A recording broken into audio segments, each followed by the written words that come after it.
Vocês não têm noção de como era o Mauro. Santa Casa, eu lembro quando eu entrei naquele corredor da Santa Casa, eu falei, nossa senhora, minha irmã lembra até hoje. Eu quero fazer residência nesse lugar. Por lá andava, inclusive, os cadáveres que iam pro necrotério, né? Então a gente, quando dava plantão de noite, eu morria de medo de andar naqueles corredores subterrâneos. Porque hoje, infelizmente, ou felizmente, sei lá a atualização de muitos médicos, ela acontece através da indústria farmacêutica. Eu idiotinha, né? Eu vim atender a Naomi Campbell, ele, sim, doutora Ângela Honda? Eu, sim, estão aguardando a senhora lá dentro. Eu, tá, muito obrigada. O que aconteceu? Derreteu minha Havaiana, Mauro!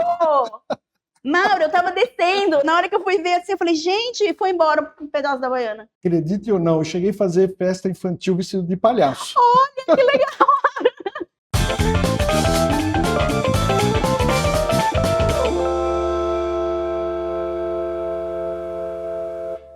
Ela é médica pneumologista, diretora executiva da Proar e, talvez, e isso vocês não sabem, já foi também dona de agência de publicidade.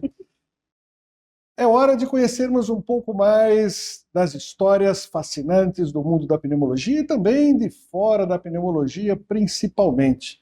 Vamos dar as boas-vindas à doutora Ângela Honda ao Raio X Talk Show. Ângela, está preparada para passar pelo raio-x? Vamos lá! Ângela, essa não é a primeira vez que você faz uma entrevista comigo. O pessoal não sabe, mas a Ângela já fez entrevista comigo. Se recuperou da primeira vez, Ângela? Gente, vocês não têm noção de como era o Mauro. Né? Posso contar essa história? Conta.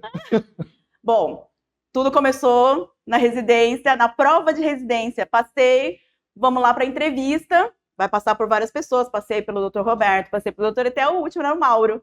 Mauro com a parte prática. Tinha um caso clínico, tudo. Era uma sala com as tomografias. Com as tomografias, exatamente. Eu lembro até hoje. E aí, assim, eu na prova, né, tava nervosa, tal, para fazer a prova, a entrevista. Aí o Mauro já tinha entrevistado alguns outros candidatos. Eu entro na sala, ele não fala nem oi para mim, ele fala assim, você já viu raio-x, né? Não, você já viu tomografia, né? De alta resolução. Aí eu falei assim, já. Porque essa daqui é uma tomografia clássica. Aí eu, ok. E aí, na verdade, era porque tinha tido um candidato anterior que nunca tinha visto uma tomografia. Tinha vários candidatos que não tinham nem visto uma tomografia na vida. Então a gente fazia entrevista, falei, mais uma que não viu raio-x, tomografia, vai ser difícil. Não vai dar. Você já viu uma tomografia? Não, ele nem falou oi, boa tarde, alguma coisa. Não, você já viu, eu nem sentei direito. Você já viu uma tomografia, né? Eu, sim, senhor. A Ângela acabou sendo aprovada porque ela tinha vultosos conhecimentos em tomografia computadorizada. Eu já sabia que o Mauro estudava, já tinha muita coisa em bronquiectasias. Eu falei, ele vai colocar uma tomografia de bronquiectasias, e era mesmo. Você acertou. Por isso que você passou, hein? Ai, nossa, olha, foi uma coisa. E como é que foi essa época, Ângela, de residência? Você fez na Santa Casa lá com a gente, o pessoal talvez não conheça. Foi, isso mesmo. Então, assim, terminei a faculdade, né, fiz em Campinas, e aí eu prestei as várias, inclusive isso é muito engraçado, inclusive a Adri, se estiver assistindo, a Adri também, que foi a minha parceira de residência, ela prestava todos os lugares juntos também, né? Então, mas vocês não se conheciam antes? A gente não se conhecia, mas como o nome era A e A... Ângela e Adriana... Exato, então a gente prestava muitos lugares juntos. Concorriam juntas. Exato, e aí ela falava assim, eu já sei que essa japonesa vai prestar pneumologia. E aí, inclusive, quando japonesa vai me dar um baile, né? Não, coitada, mal sabia ela. Aí, ela falou assim, quando eu fui prestar a prova, acho que foi do servidor, que eu fui no dia seguinte do meu baile de formatura. Que eu cheguei e falei, ai, nossa, eu tô super cansada, porque eu vim direto do baile de formatura. Ela falou, yes, nessa ela não vai passar, e eu vou entrar. Era na Santa Casa? Não, era do servidor. Mas o da Santa Casa, ela falou, ai, não acredito que vai ser ela. Vou concorrer, não sei o quê. E aí foi muito legal quando a gente passou junto, que ela falou assim, bom, pelo menos não precisei eliminar e a gente tá junto. E hoje eu falo, né, ela é minha irmã loira, ela fala minha irmã japonesa. E aí, assim, Santa Casa, eu lembro quando eu entrei naquele corredor da Santa Casa, eu falei, nossa senhora, minha irmã lembra até hoje. Eu quero fazer residência nesse lugar. Foi a mesma impressão que eu tive quando eu entrei, quando eu vi a Santa Casa de longe, aquele prédio gótico e os corredores de dentro. Muito lindo. Muito lindo, exatamente. E aí eu falei, não, eu quero passar nesse lugar, quero fazer residência aqui. Sabia que teve um filme nacional que foi filmado lá nos anos 70, uma porno chanchada. Na Santa? Porno chanchada, filmada na Santa Casa, nos corredores subterrâneos da Santa Casa. Bom. Eu não vou lembrar o nome do filme agora, mas eu lembro que teve esse filme. Eu não sabia que era na Santa Casa, mas depois eu assisti esse filme, sei lá quando que eu assisti. Eu conheço esses corredores, isso é a Santa Casa. Não, aqueles corredores subterrâneos, quem não conhece a Santa Casa, né? A Santa Casa, ela se interliga inteira por baixo. Exatamente. Né? Isso é muito legal. Quem não andou por lá, e o engraçado é que por lá andavam, inclusive, os cadáveres que iam para o necrotério, né? Então, a gente, quando dava plantão de noite, eu morria de medo de andar naqueles corredores subterrâneos, morria de medo. Mas dizem que tem fantasma, o pessoal escuta vozes, vê vultos ali. Então, dizem que tem umas freirinhas, inclusive, que morreram, que nunca foram embora, né? Que estão por ali ainda, tem essas histórias. E quem fez residência na minha época, dormia lá naqueles quartos de cima mesmo, que era onde ficavam as freiras todas. A gente andava e subia umas escadarias lá toda de madeira. Né? Rangia. Medo, pensa naquele negócio. E você chegou a ser assustado alguma vez? Viu alguma coisa ou não? Então, dizem que tem muita coisa que a gente vê lá que talvez não seja real, então não sei. Mas que teve uma história lá no DM, que era a enfermaria da clínica médica, que no R1 a gente fazia clínica, e teve um dos plantões que eu tava lá, e aí as meninas da enfermagem, doutora, o quarto 34 tá tocando, o paciente tá chamando. Falei, tá, vai lá ver o que é. Não, doutora, é aquele quarto fechado. Eu, oi? Porque tinha aquele painel, né, que acendia as luzes, da onde o paciente chamava, e as meninas, não, tá chamando lá, quem vai lá? Comecei a falar, gente, vai lá ver. Ele falou, não, doutora, é o quarto fechado. Eu toda, não, vamos lá ver então. Você o quarto fechado. Eu fui lá ver, morrendo de medo. Juro por Deus. Na hora que eu abri a porta, a luz apagou. É mesmo? Eu fui atender o paciente do quarto fechado. Então tem histórias. Aquela Santa Casa tem histórias. E você fez a residência, ficou como assistente depois ou como insistente? Exatamente, Maura. Porque assim, a ideia era voltar para Prudente. Eu sou de Presidente Prudente, né? Minha família é de lá. E a ideia era fazer... Você não estudou em Prudente? Não estudei em Prudente. Eu fiz a medicina na PUC de Campinas. Aí eu fiz a residência na Santa. E depois que eu terminei, falei, não, vou fazer a parte acadêmica, porque Prudente tinha universidade, tem universidade. Eu falei, eu já volto com tudo. Então eu fiquei como insistente, né, para tentar virar assistente depois, mas para tentar realmente terminar e fazer toda a carreira acadêmica. E a ideia de ter ficado na Santa... Fiquei ali, né, como insistente, mas eu entrei no SESMIT. Médica do Serviço de Medicina do Trabalho. De Medicina do Trabalho, exato. Eu não sabia que você tinha trabalhado na Medicina do Trabalho. Fiquei porque na época o Dr. Roberto ainda falou, entra na Santa, já seja uma funcionária da Santa Casa, porque na hora que abrir é mais fácil, puxar. Eu fui chefe do pronto-socorro por 4 anos e acompanhava como insistente a pneumologia, mas eu era chefe do pronto-socorro, dava plantão toda semana, mas aí, quando surgiu a vaga, eu fui para a pneumologia. Então, foi isso que e aí eu fui para o SESMIT. Então, eu também ficava lá, né, atendendo na medicina do trabalho.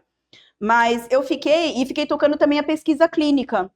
Primeiro porque eu gostei, porque a gente era meio obrigado na época da residência a tocar pesquisa clínica também, lembra?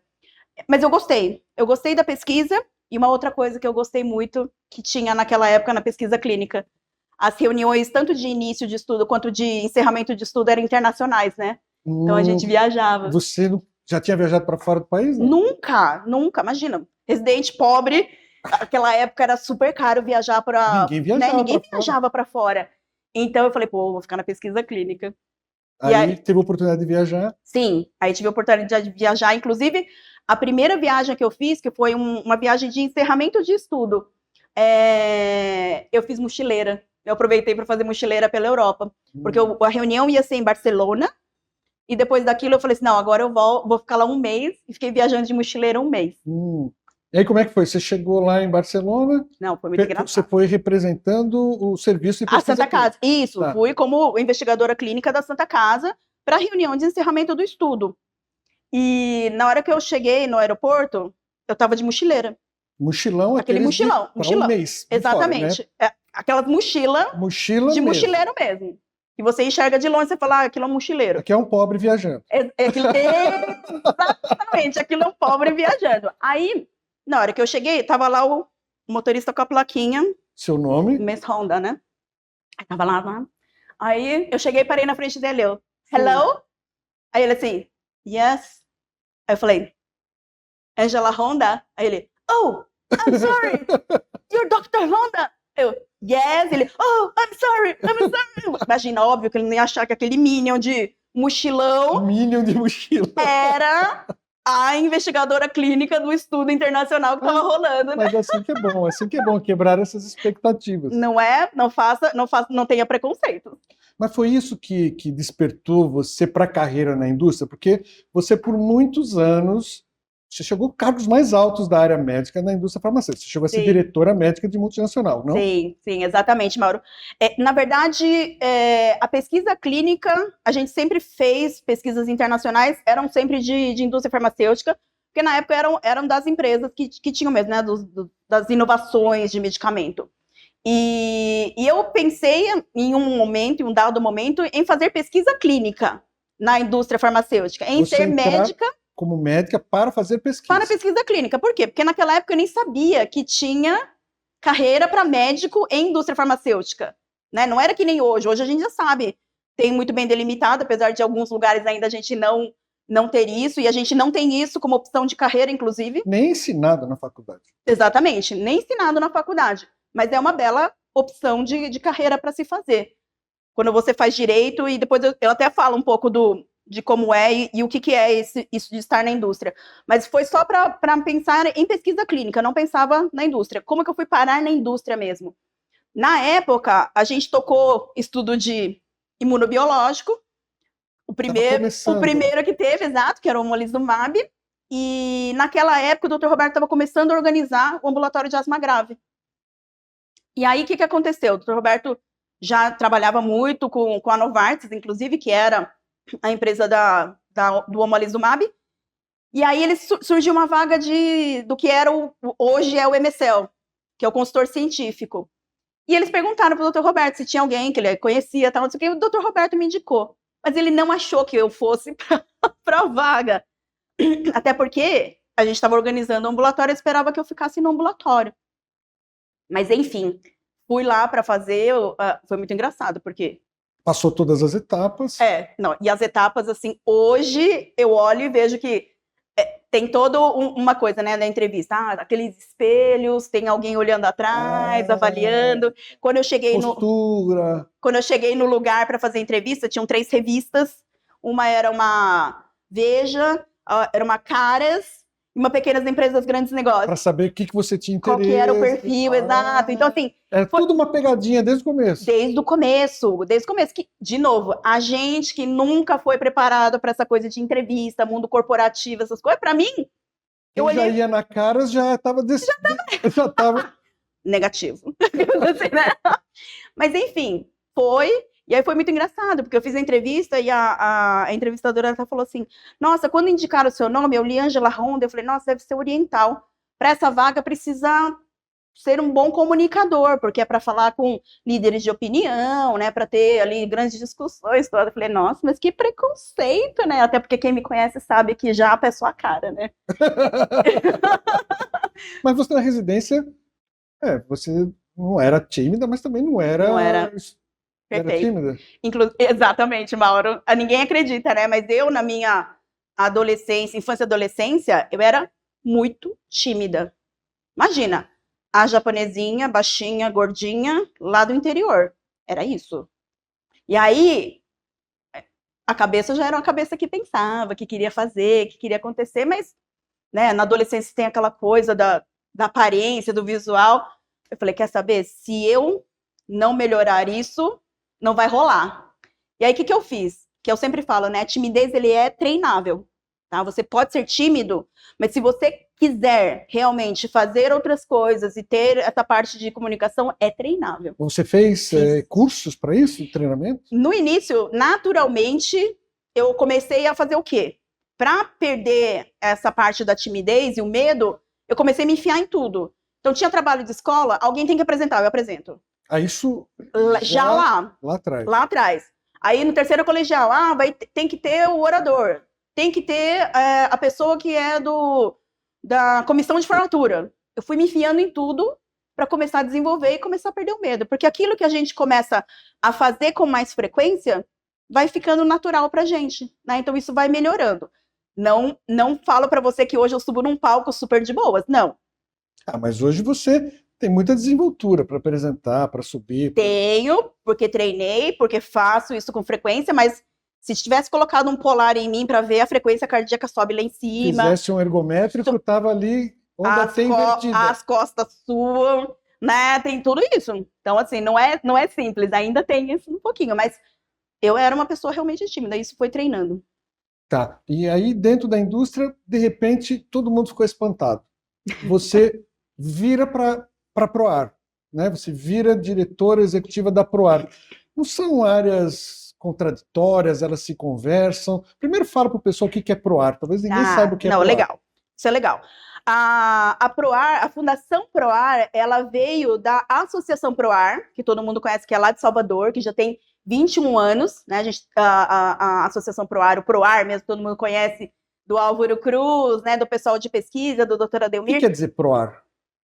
A sigla? É o nome da associação mesmo, é ProAr, é uma coisa que era de ser uma associação ProAr, que a gente tem ali como missão que todos possam respirar bem, né? Tanto que uma das nossas visões, dentro da nossa visão, é isso, né? Que a gente acha que todo mundo tem o direito de respirar livremente. E a Fundação ProAr é por uma vida com mais ar, né? Trazendo essa parte de conscientização e conhecimento de doenças respiratórias. Porque, se a gente for ver, a asma e DPOC hoje era para estar no mesmo nível de hipertensão e diabetes. Né? E a gente não está. Nem pelos no mesmo pacientes. Nível, você diz de conhecimento da mídia, dos pacientes. Exatamente. Exatamente. Se você chega hoje no almoço de domingo na sua casa, tenho certeza, de falar sobre pressão alta, falar sobre diabetes, todo mundo sabe dar um Ainda pitaco. mais depois de 50, sai só isso que você fala mesmo. É qual remedinho que você está tomando, né? O que você está fazendo. Agora, você vai falar de asma e DPOC, né? Isso não acontece. Então, acho que a gente tem que trazer isso mais a fundo. E aí, o que acontece? A atenção primária, quando a gente vai olhar para a atenção primária, então, menos ainda. Né? Os pneumologistas, sim, sabem muito bem. Hoje a gente sabe, já evoluiu e a gente tem um conhecimento e, né, uma entrada super grande. O Rafael Stelmach falou, né, que a pandemia trouxe um lado positivo, que foi essa parte da população geral conhecer pulmão. Porque antes, para a população geral, a gente é só um coração, né? E o pneumologista é o infectologista. Mas uma coisa foi boa também, eu não preciso mais explicar o que é pneumologista. Antes eu tinha que falar, eu cuido de doenças do pulmão, tá? Hoje eu não preciso mais, eu sou pneumologista, ponto, e a pessoa entende. Preciso ver com quem que você está conversando, porque eu ainda tenho um pouco... Jura? Não, Mauro.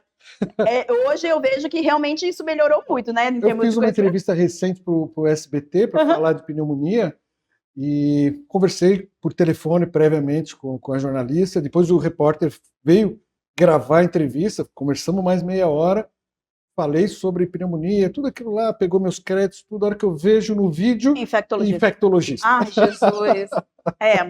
É que pneumonia, realmente eles acham, porque tem bactéria no meio. E asma, eles acham que a alergia é o alergista. É o alergista. O pneumologista está sempre espremidinho ali no meio. Não, ainda quando fala em asma, eu já fico feliz, porque senão é toda bronquite, né? Bronquite. Então, eu acho... E aí a Fundação vem para trazer essa experiência do Álvaro lá em Salvador, em relação às doenças respiratórias, do Dr. Paulo lá em BH e do Rafa, né, em São Bernardo e São Paulo, para que a gente pudesse fazer isso nacionalmente. Então, hoje a gente trabalha muito com essa parte de educação, seja de profissional de saúde não especialista, né, e os profissionais de saúde não médicos, e população geral. Né, porque a gente fala que, realmente, quem tem informação tem poder. E aí, até mesmo para ir buscar. Né, porque se você não sabe que existe, você não vai procurar. Né? Então, trazer isso e trabalhar isso é um dos pilares. A outra é de pesquisa. Né? Então, a gente tem uma parte forte de pesquisa, até porque o nosso conselho curador ele é composto pelos maiores especialistas que a gente tem aí da área. E o outro pilar muito forte é a política pública.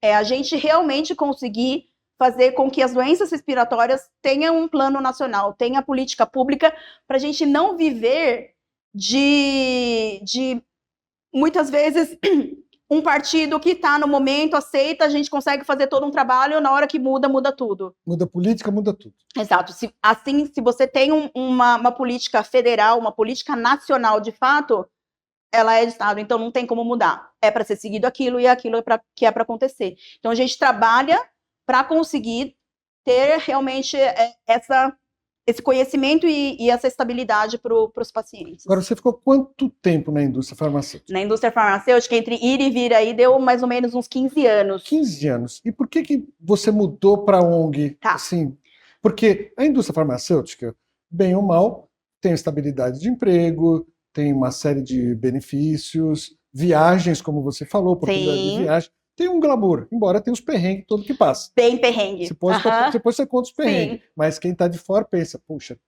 é um glamour trabalhar, viajar. De repente, uma semana eu estou almoçando em Dubai, na outra eu estou jantando em Barcelona, e assim vai. Mas por que você muda para a ONG? Não, legal essa pergunta, Mauro. E, na verdade, até mesmo para falar para as pessoas, né? A gente pode fazer aquilo que a gente, de fato, quer. E eu já tinha pensado que eu queria a minha aposentadoria no terceiro setor, que é isso de ONGs. Né? Eu já queria, eu falei, não, eu quero fazer a minha carreira, para depois que eu estiver tranquila, eu quero me aposentar no terceiro setor. Então poder... você está tranquilona. Então, veja bem, defina tranquilona. Não sei, né? Você que falou. Não, a ideia era essa, eu tinha essa ideia de poder. Só que o que aconteceu? Na indústria farmacêutica, eu realmente fui evoluindo na carreira e cheguei, digamos assim, muito cedo, talvez, na diretoria médica. Você que subiu rapidamente. Exato. Legal, né? Mas, ao mesmo tempo, a função do diretor médico, ela é uma função muito importante, mas ela também é muito burocrática. Ela tem decisões e tem o dia a dia muito fechado. E eu Foge gosto. da área médica. O dia a dia... Foge um pouco. No topo. Você acaba, assim, tendo uma responsabilidade de olhar para a área médica, e isso é uma coisa legal da indústria farmacêutica. Você, enquanto médico na indústria farmacêutica, apesar de você fazer toda a parte do negócio também, que é bem legal quando você começa a gostar e entender e ver como que a comunicação acontece, e a gente pode ir mais longe, que essa era a sensação que eu tinha enquanto eu estava na indústria. Por que eu fiquei tanto tempo? Aquilo que eu tenho como médica eu atendo um paciente, eu consigo diagnosticar e melhorar a vida desse paciente. Quando você está na indústria, você multiplica isso para o mundo. Porque se você tem... Você impacta mais pessoas. Exatamente. Você tem um conhecimento, você sabe direcionar aquilo. Você consegue, por exemplo, treinar muito bem e mostrar para a força de vendas o que é a doença, aonde que eles estão impactando. Porque, assim, apesar de todo mundo, eu quero vender, eu quero ter meu bônus, vamos ter o lucro... No final das contas, lá na ponta, é o paciente. No final do dia, é o paciente. Você impactar e trazer benefício e melhora para aquele paciente. De que forma? Treino força de vendas, a força de vendas leva informação para os médicos, porque hoje, infelizmente, ou felizmente, sei lá a atualização de muitos médicos, ela acontece através da indústria farmacêutica. Então... Se você não tem uma área médica que é boa, que consegue, de fato, trazer toda a ciência, toda a tecnologia e traduzir para as pessoas de marketing para o negócio e fazer aquilo virar, de fato, real para o paciente, né?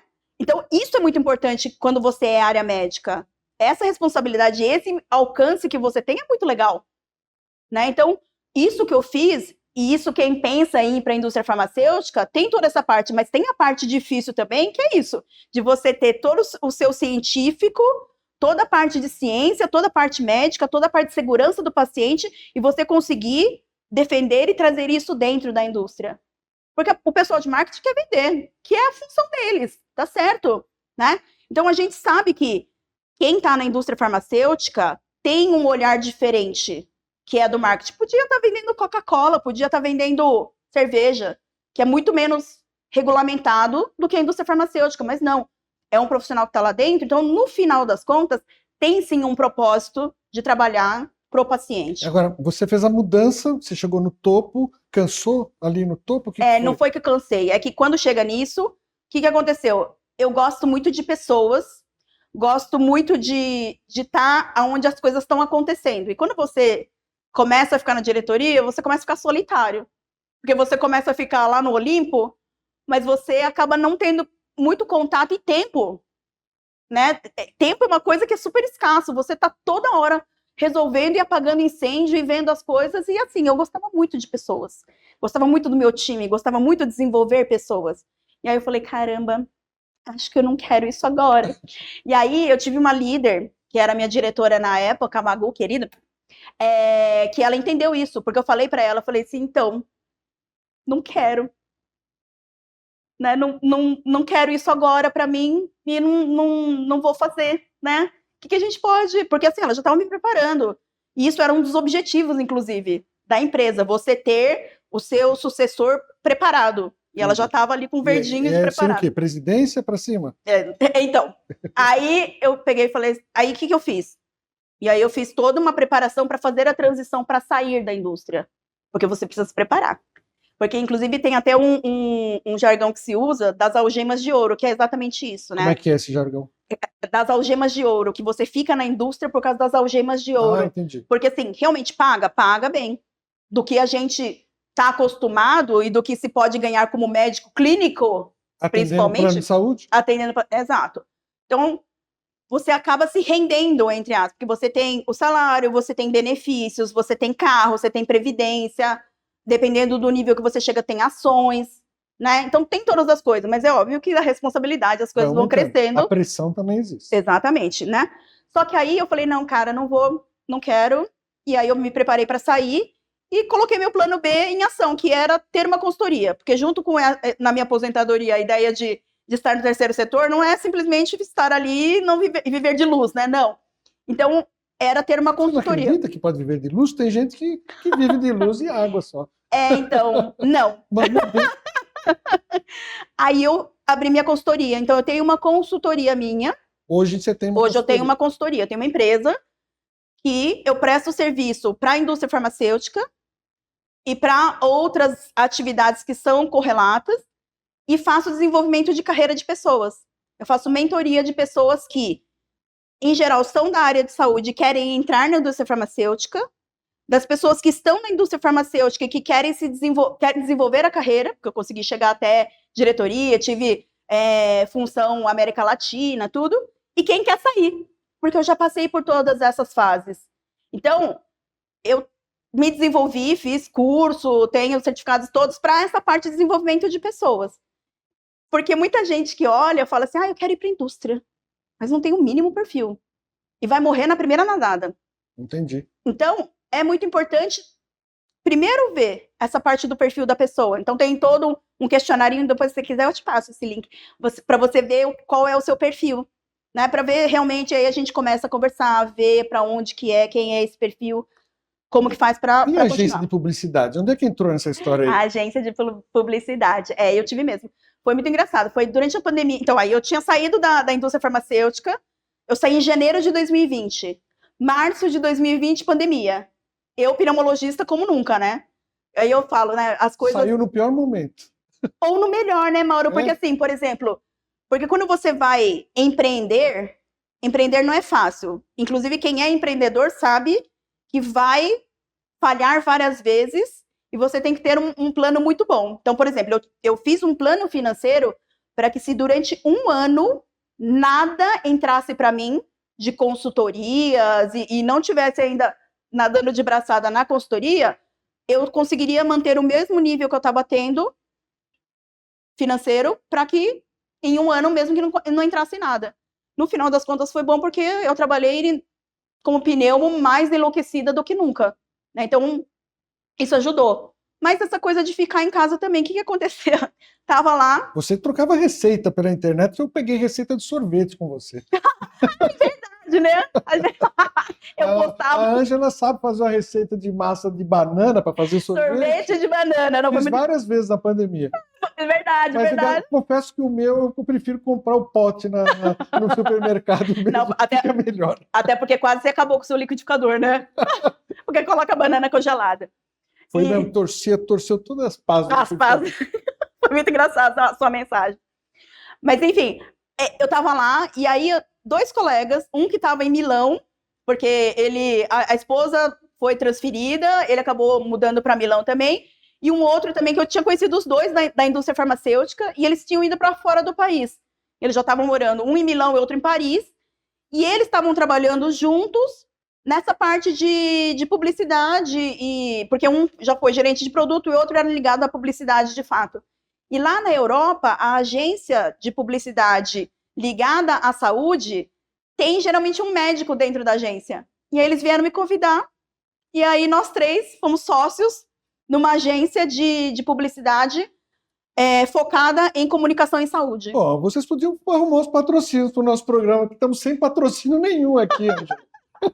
Então, aí a gente começou a trabalhar nessa parte, um em Milão, outro em Paris, e eu era o Hub São Paulo, Brasil. A gente vai gravar em Paris também, não tem problema. Não tem problema, né? E aí eu trabalhei com eles durante 1 ano e meio, e aí depois a gente acabou fazendo uma spin-off, porque um dos sócios resolveu fazer uma pós-graduação, e aí a sociedade se desfez, e aí eu continuo como consultora de um deles que ainda tem agência, tudo, e aí a gente Mas você não faz mais nada de publicidade, então?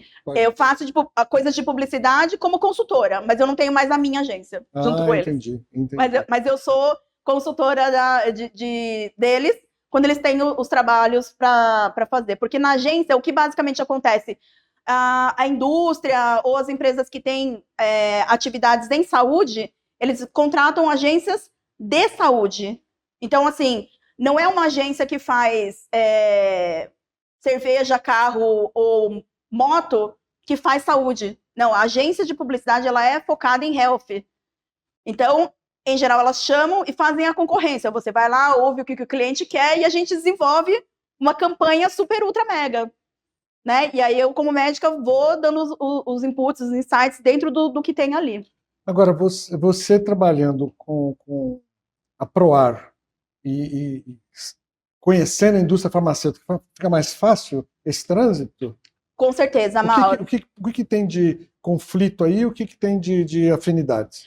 Então, a organização ela não deixa de ser uma empresa, né? E a gente, como médico, muitas vezes não sabe muitas coisas de empresa. Então, depois da minha entrada, eu tive o convite através do Álvaro, do Rafael e do Dr. Paulo para fazer parte do conselho, né? E aí, dentro do conselho, depois eu acabei virando líder de programa educacional, porque a gente viu que tinha uma parte. Então, esses primeiros 4 anos da fundação, eu era líder de programa educacional, para trazer essa parte de capacitação de atenção primária, as outras partes de pesquisa, ser board científico das associações de pacientes, e acabei organizando também internamente a parte da fundação, por conta desse meu conhecimento de mundo corporativo. Então, isso sim, acabou me dando essa base para trabalhar e estruturar melhor a parte interna da fundação. E dá tempo de você trabalhar como clínica, como médica também. Com certeza. Mais do que tinha antes. Muito mais, porque agora, como eu fico disponível, né, e eu acho que é isso, quando você está disponível, o paciente vai te procurando, né, isso vai acontecendo. Então, tenho trabalhado como pneumologista, tenho feito a parte da fundação que agora, né, nesse novo quatriênio, porque a fundação a gente funciona a cada 4 anos com a organização, né, tanto presidente, vice e a diretoria executiva a cada 4 anos. Então, eu sou a nova diretora executiva desde abril deste ano. São os próximos 4 anos. Chegou no topo de novo. Ai, ai. E aí, é que assim, Mauro, pessoa que gosta, eu falo que assim, procure alguma coisa que você gosta de fato, que você nunca vai trabalhar na sua vida. E aí, o sucesso, digamos assim, né, eu falo mais em resultado. O resultado é consequência. Porque não tem como, se você faz aquilo que você gosta, você vai fazer realmente de coração. Você faz genuíno. E tudo aquilo que realmente é genuíno, o negócio, ele se espalha. Vai, né? Naturalmente. Exato. Então as coisas foram acontecendo. Esse convite aconteceu depois que eu saí e o negócio foi. E hoje eu tô. E hoje eu venho transitando nesse terceiro, a gente chama de terceiro setor, que tem essa parte realmente que é muito legal, porque as pessoas trabalham em colaboração e o negócio cresce. É muito legal mesmo. Então eu faço a parte de consultório, faço a parte da fundação e também trabalho como médica voluntária lá na reabilitação na Unifesp. Tá.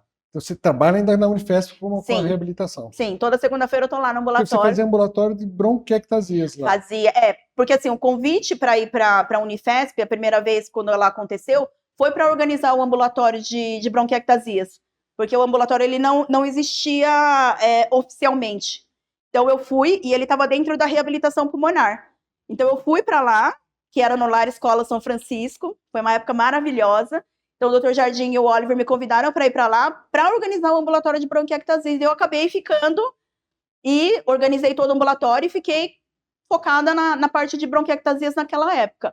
Depois eu saí, porque a ideia era realmente entrar e ficar na Unifesp, mas infelizmente cortaram todas as vagas naquela época, não teve mais concurso, não teve nada, e o Oliver foi um querido, ele veio e falou assim, olha, a gente não tem mais a vaga.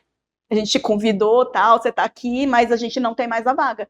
E você tem que pagar suas contas. Né? E eu sei que você é assediada o tempo inteiro pela indústria farmacêutica, você tem uma super pegada, então fica à vontade. Sério, ele falou, 15 dias depois veio um convite para voltar para a indústria, que aí era para Shire, que é uma empresa de doenças raras, inclusive. Que aí eu fui conhecer esse mundo de doenças raras.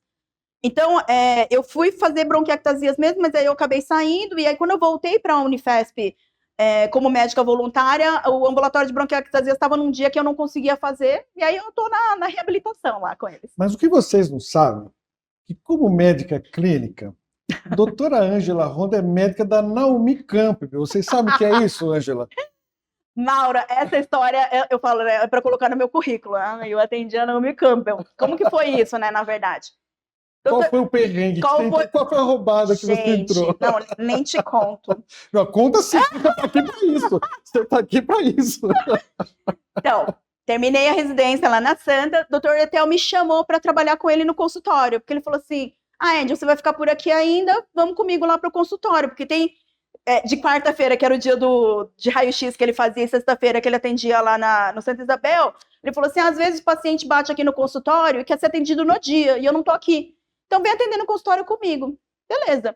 E comecei a atender os pacientes domiciliares dele também, porque ele não queria mais ir na casa dos pacientes, mas só paciente top, né, do Dr. Etel.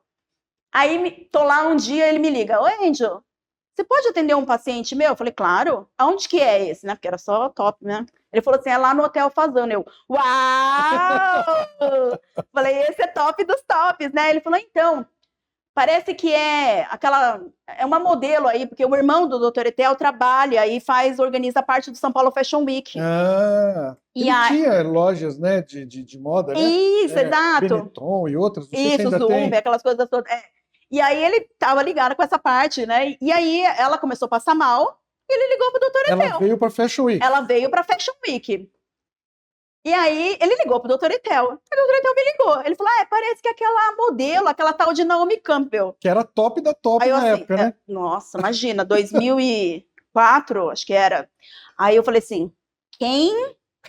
Aí ele falou assim, aquela modelo lá. Aí eu assim, vai o senhor, Dr. Etel. Ele, não, o consultório tá cheio. Eu falei, eu vou pro consultório, o senhor vai lá. Ele falou, não, vai que essa mulher começa a desembestar em falar inglês, tal, não sei o quê. Eu não quero essas coisas pra mim, não. Mas vai lá, você não pode ir? Eu falei, claro que eu posso. E peguei, eu com meu Celtinha, fui, cheguei lá, óbvio. Olha, chegou na recepção. Pessoal, aquela moça que veio de mochila para a Europa estacionou um Celta aqui na porta do Fazano. O que a gente faz? Não, deixa eu te contar o perrengue primeiro. Cheguei de Celtinha, manual, tá, não sei o quê. Aí, o manobrista lá, pois não? Porque imagina, parar um Celtinha na frente do Fazano. Tá perdida, né? Aí, pois não? Aí eu assim, eu idiotinha, né? Eu vim atender a Naomi Campbell, ele... Sim, doutora Ângela Ronda? Eu, sim, estão aguardando a senhora lá dentro. Eu, tá, muito obrigada. Aí já... né? Outra importância. Aí eu falei assim, aí eu desci do carro e falei assim, você sabe dirigir carro manual? Aí ele virou assim, eu tenho um. Eu falei, então... falei, porque aqui não para nenhum carro manual, né? Aí ele deu risada. Aí entrei, aí tem um concierge só pra ela. Só pra ela. Só pra ela, não é nem do evento, é dela. Ele, doutora Ângela, vamos lá, tal, não sei o que, subimos. Aí ele falou, doutora, aguarda só um minutinho que eu vou ver se tá tudo certo pra senhora entrar. beleza, saiu toda a equipe dela, entro no quarto. Pensa no quarto, Mauro. Não sei, conta aí.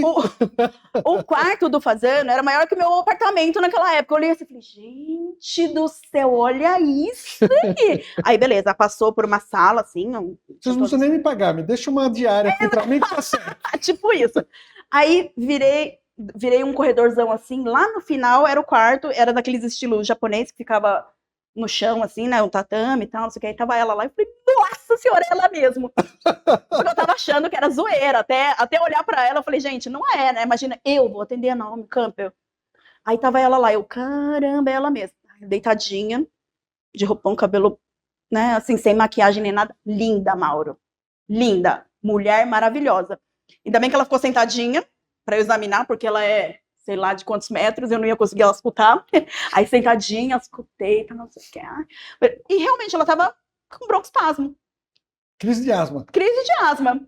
Aí ela assim, não toma o corticoide. Aliás, como a maioria dos pacientes que chegam ao teu consultório. E aí imagina uma top model, né? Imagina, não toma o corticoide. Eu falei, não, fica tranquila, expliquei a coisa inalatória e tal, beleza. E aí ela conseguiu ir pro desfile. Mas teve uma parte de pobre menina rica. Ela falou assim, não tem como eu ficar aqui. Você não pode falar com o meu empresário? Dá um atestado, ela quer dar um atestado. Tipo isso, um atestado. Aí eu falei assim, meu Deus. E Aí falei com o empresário dela, ele falou assim, Ângela, hoje é o desfile, eu não posso falar a marca, eu acho, é o desfile tal da marca que leva o nome dela. Ela tem que desfilar. Ixi. Aí eu falei, não, pobre menina rica, né? Enfim, coloquei ela de pé, linda, maravilhosa, desfilou, linda, linda, linda. Essa foi a história de ter atendido a Naomi Campbell. O que é mais perigoso, Ângela? Ou mais arriscado? Atender uma celebridade como médica, ser diretora de multinacional, me ter como chefe ou subir na boca de um vulcão? Ai, Mauro! Essa história do vulcão. Cara, olha, eu não vou esquecer nunca. Foi nessa viagem de mochileira. Ah, é? Foi nessa viagem de mochileira. E eu falei assim, ai, fiz naquele perrengue, porque o euro naquela época estava R$4. Bons tempos, né? Exato. A gente achava caro o euro. Mas imagina eu ainda pós-residente, que não tinha dinheiro, no maior perrengue sendo de mochileira. Consegui, porque eu tinha feito uma carteirinha de estudante de hostel, consegui um desconto numa tour que tinha lá do negócio, porque, apesar de mochileira, eu sou fina. Eu fui para a Grécia. Eu fui de mochileira para a Grécia. Mas de Havaiana. Exato. Aí o que aconteceu? Você vê que a Havaiana é chique, fora do Brasil é chique. Não, a Havaiana custa $20 uma Havaiana, exatamente. $30 uma Havaiana. 10 euros. Se você quiser fazer uma viagem de graça para os Estados Unidos, Leva para a Europa, enche a mala de Havaiana, você compra aqui a $5, $10 e vende lá $20, $30 cada par de Havaiana. Fato. Vai pagar a sua viagem. Mas o que aconteceu? Eu fechei um pacote, que eu ganhei 50% de desconto porque era estudante, mas eu não sabia, não tinha a mínima noção do que era o passeio. O passeio era assim, a primeira parte era conheça esse vulcão inativo que tinha numa das ilhas, depois era um nado nas águas quentes, que era do pé do vulcão, e por fim terminava o pôr do sol numa outra ilha. Beleza, pô, sensacional, né? Sensacional. Beleza. Quem que não vai numa coisa dessa? Aí assim, pô, vai nadar, tá, não sei o que, fui de chinela, Havaiana, né? Tá. Verãozão, junho, Europa, Havaiana. Começa a subir o vulcão, a guia para, Subindo no vulcão de Havaiana já começa por aí, né? Então, exato. Aí que não avisaram o calçado? Não avisaram. Não avisaram. Ou avisaram e a pessoa não entendeu. A pessoa não leu as instruções. As instruções, né? Talvez. Aí, tá, subi de Havaiana, beleza. Comecei aí, beleza. Aí ela para no meio do caminho e fala assim, olha, aqui eu vou mostrar para vocês, apesar do vulcão estar inativo, ela pega ela pega uma pedra assim, começa a cavucar o chão, começa a sair uma fumacinha do chão. O chão é mole. O chão, então ele não é mole porque tem essas pedras em cima, mas as pedras estão quentes porque o chão é mole embaixo. E sai essas fumacinhas. O que aconteceu? Derreteu minha Havaiana, Mauro! Mauro, eu tava descendo. Na hora que eu fui ver assim, eu falei, gente, foi embora um pedaço da Havaiana. E aí? Eu fiquei sem Havaiana o resto da viagem. Você desceu o vulcão do pé no quente, na lava vulcânica? É que o negócio era quente, mas assim, eu tava achando que tava quente por causa do inverno, do verão europeu, mas não era por causa do negócio do vulcão. Enfim, comi um pedaço da Havaiana, mas o resto tava funcionando, eu fui assim mesmo, né? Depois andando, mas rolou. Então esse foi o primeiro perrengue. O último perrengue foi lá no tal do pôr do sol. Por quê? Porque você chegava na ilha, a ilha era um negócio assim, você chegava com um barquinho aqui embaixo da ilha, e o negócio era lá em cima, a cidade, você via a cidade lá em cima, assim, tá, nossa, que lindo, você vai ver o pôr do sol lá no topo, Você né? vai subir lá em vai cima. Vai subir, tá, não sei o que. Sem Havaianas. Sem Havaianas, né? Ou metade da Havaiana de um dos lados do pé. E aí, na hora que eu desembarquei assim, um monte de gente indo pro pegar carro, pegando aquelas vespinhas, tal, não sei o que, pra subir. Eu falei, gente, agora? Aí eu olhando assim, aí falou, olha, se você não reservou... Mais um item que você não leu do folheto. Se você não reservou nenhum carro, nenhuma motoquinha, você vai ter que ir pela parte das escadas. Aí quando eu olhei as escadas, juro por Deus, pensa num negócio que fazia assim. Muralha da China. Tipo, eu falei, caraca, jura por Deus, tem que subir. Mas tem uns burricos que você pode... Não, a burrica tá aqui, você falou.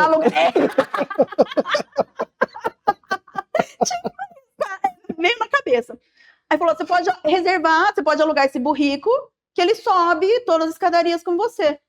Falei, quanto é? Era 35 euros, 40 euros, sei lá, era uma grana. É a grana que você... Toda a grana que você tinha pro exatamente, passeio. que eu tinha pro passeio. Eu falei, não, vou a pé. Vou subir a pé. Sou jovem. Sou jovem, sou saudável, tenho metade da Havaiana, vou subir. Pensa que eu comecei a subir junho, verão, aquele calor. Acredita que os burricos vão subindo no mesmo lugar onde você sobe a pé. O que os burricos fazem no meio do caminho? Mostra a língua pra você. Eles fazem cocô. Mauro, pensa subindo, arfando. Com o pé no chão. Com o pé no chão, porque metade da Havaiana derretida. E você tava sozinha. E sentindo o cheiro do cocô. Maria. Gente, é uma aventura. Mas chegou lá em cima? Cheguei lá em cima, valeu, pôr do sol, lindo, maravilhoso. Pensei que você tinha chegado no amanhecer já no dia seguinte. Não, pessoa jovem, saudável. Eu perdi 8 quilos nessa viagem. 8 quilos você perdeu? Só de ficar andando, comendo mal, assim, mas conhecendo os lugares maravilhosos. Perrengue da mochilagem. Mas salsicha você gosta de cozinhar também? Salsicha. Você, na pandemia, compartilhava a receita aí? Exato. Mas como é que é essa história de cozinhar? Quanto? 15 quilos de salsicha? 15 quilos de salsicha. O que aconteceu? Eu ajudo já desde a época da residência uma instituição que cuida de crianças com HIV, que tem transmissão materno-fetal, e que acabam sendo abandonadas e tal. Como é que chama a instituição? Pode falar, não? Não sei se pode falar. Não, você sabe. Tá. É que eu tenho um amigo que também ajuda uma instituição com crianças com HIV. Que legal. Não sei se é a mesma. Chama Lar Amor ao Próximo. E agora eles estão com outras instituições juntos ajudando, porque depois da pandemia ficou bem difícil. Mas foi um dia que teve Dia das Crianças, e aí eles trabalham com doações. E aí com voluntários. Aí eu fui para o Dia das Crianças lá, junto com um amigo, pra gente ajudar e brincar com as crianças. A priori era para isso. Na hora que a gente chegou, a organizadora lá, a chefe, ela estava desesperada. Porque o pessoal que ia levar comida e levar as brincadeiras, eles não apareciam. Aí eu falei, calma, muita calma neste momento, vamos fazer alguma coisa. Aí fomos pro supermercado, compramos 20 quilos, 15 quilos de salsicha, sei lá eu. Picamos todas as salsichas para render. Vocês foram comprar salsicha na hora? Fomos comprar salsicha na hora, compramos pão na hora. Aí compramos umas bexigas, compramos uns negócios para pintar a cara das crianças. Enfim, rolou a festa, mas foram 15 quilos, 20 quilos de salsicha, sei lá eu. Que a gente ficou lá cortando e deu tudo certo. Foi ótimo, mas teve essa história da salsicha. Eu lembro de uma história minha, quando... Isso faz também bastante tempo, eu tinha meus 20 e poucos anos, mas eu já era, acho que... Se eu não era residente, eu estava no internato, alguma coisa assim. E eu, nessa época, acredite ou não, eu cheguei a fazer festa infantil vestido de palhaço. Olha, que legal! Eu tinha Para fazer uma graninha, né? Não, eu não fazia de brincadeira. De graça. Fazia de brincadeira. Aí eu tinha fantasia de palhaço, bom, criei uma fantasia de palhaço, não tinha nem o programa Rá-Tim-Bum na TV, mas o meu nome de palhaço era Rá-Tim-Bum. Mentira! Depois Você tinha que surgiu o cobrar programa- royalties. Eu tinha que cobrar o royalties. Aí eu fazia essa brincadeira, animava uma Animar festinha festa. ou outra, e tinha uns amigos que ou levava na casa de fulano, beltrano, eu fazia mágica como palhaço, dava tudo Olha. errado, óbvio, porque eu não sei fazer mágica. E uma vez fomos fazer um show exatamente numa instituição de crianças Entendi! carentes, era Que um, legal! era um orfanato, Tá. era esse tipo Sim. de instituição, Aham. como você comentou. Aí eu descobri que essas crianças adoram bater em palhaço. Eu não sabia que criança gostava de bater em palhaço. Tinha eu e um outro amigo que ia de palhaço também, e eles chutavam o palhaço, davam um soco na barriga do palhaço. A Mauro! minha peruca de palhaço ficou toda desconjuntada. Eu sei que eu estava esgotado no final do dia. Aí uma hora eu sentei no chão, Coitado. cansado, esgotado, suado, com a Óbvio. pintura de palhaço já devia estar toda Derretida. derretida. Aí sentou um menino da instituição carente, a gente tinha distribuído doce, pirulito, essas Aham. coisas para as crianças, bexiga, brincadeira e tal. Aí sentou do lado de mim, o palhaço tá triste, né? Falei, eu tô cansado, o menino falou. Aham. O menino olhou para mim e ficou Olha, conduído com a minha aparência de palhaço acabado. Aí falou, o palhaço tá triste. Não, eu tô só cansado. Não, palhaço, é legal, palhaço. Olha, vou dar um presente para você, palhaço. Toma um pirulito. O pirulito que ele tava pondo na boca.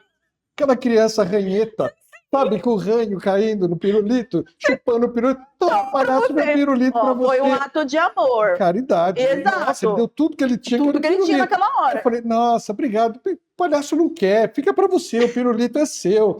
Falou, não, palhaço, eu tô dando para você, Ai, você tá Mauro. triste, pega o pirulito. Eu peguei o pirulito do menino. Palhaço, chupa o pirulito. Eu falei, não, o palhaço não tá com vontade de comer o pirulito. Chupa o pirulito, palhaço. Eu fingi com a língua que eu não aqui. via. Não, palhaço, põe na boca. Mauro pirulito. do céu. E aí? E comi o pirulito. Óbvio, né? Óbvio, claro, tudo pelo amor das crianças. Tá Mas certo. essas histórias são muito Não, engraçadas. eu falo que a gente tem que ter essas coisas na vida. E eu sei também que você gosta disso, você fez, eu não sabia dessa história do palhaço, mas você fez stand-up também, não fez? Você fez curso de stand-up, não foi? Não, não cheguei a fazer curso de stand-up, mas eu tenho interesse em fazer. Eu cheguei a fazer teatro. Teatro, eu lembro que... Cheguei a fazer teatro. Cara, essas coisas são muito legais. Eu acho que a gente tem que fazer as A hora coisas que eu são separei além. a minha vida do teatro, assim, quando eu estava na residência, não dava. Eu fazia uma coisa e fazia sim, outra. Aí ok. eu deixei essa vida de lado. Olha, mas assim, se você tiver tempo, faça. São coisas que a gente tem que dedicar. Tem algumas coisas que vale. Eu falo que a pandemia trouxe um. Eu já tinha um pouco disso, né? Que já era. As pessoas falam, Angela, é muito emocional. Mas é legal, a gente tem que trazer algumas coisas assim. Eu era uma pessoa, por exemplo, que matava cactos. Como é que é matar cactus? Assim, você ter planta. Eu quero ter planta na minha casa. Falaram que cactus era a coisa mais fácil do mundo para cuidar. Né? Você tem que colocar algumas gotas durante a semana. Eu conseguia matar cactus. Quer dizer, você não cuidava Exatamente, do cactus, é isso? Exatamente. Mas na pandemia eu me descobri uma pessoa capaz de cuidar de um cactus. Não, querido, agora eu tenho um orquidário. Orquidário? Você mora em casa ou mora em apartamento? Eu moro em apartamento, mas tem uma partezinha externa assim, dá pra ter as orquídeas ali. Por que eu comecei a cuidar de orquídea? Tive que aprender a cuidar de orquídeas e no fim eu agora adoro cuidar de jardim. Porque na pandemia a gente atendeu um monte de colega, né? Um monte de colega, familiar e tal. Você não cobra. E aí as pessoas mandavam orquídea de agradecimento. Então, assim, começou a ficar um negócio assim, falei, gente, preciso cuidar dessas plantas. E até porque na pandemia a gente não tinha muita coisa pra fazer. Não, tinha sim, pneumologista tinha muita coisa mas pra assim, fazer. digo, dentro de casa, porque você ficava só preso dentro de casa. E aí eu comecei a cuidar. Então, é legal. A gente tem que começar a se colocar nas coisas que a gente acha que a gente não é capaz. Mas você tinha, não sei se foi antes da pandemia ou depois ou durante, uma cachorra que era mais conhecida que você na internet, né? Sim, a Chica. Chica, querida, sim. Todo mundo. Tinha gente que chegava assim, oi, e a Chica, como é que tá? Eu falava, oi, eu tô bem, obrigada. Verdade, é porque assim, a Chica, a gente passeava por vários lugares e eu ia fotografando ela nos lugares. Então, era ela que aparecia sempre. Então, todo mundo perguntava da Chica. Verdade. Ai, que saudade. Angela, E aí, como foi a sua experiência de passar pelo raio-x? Qual foi o diagnóstico? O diagnóstico. Eu adorei, Mauro. Muito obrigada. Primeiro por relembrar um monte de coisa e por também conhecer essa parte sua do palhaço. Eu sei que você é uma pessoa super versátil, por isso está aqui assim, né? Inclusive, agradeço você por trazer todas essas coisas, porque a gente vai levando coisas para as pessoas que elas podem começar a pensar em fazer, né? Que é muito legal. Então, eu te agradeço super. Obrigado você, Ângela, por ter vindo aqui, ter passado pelo nosso Raio-X. Raio-X. E obrigado a você que acompanhou mais esse episódio do Raio-X Talk Show. Encontro você no próximo. Muito obrigado.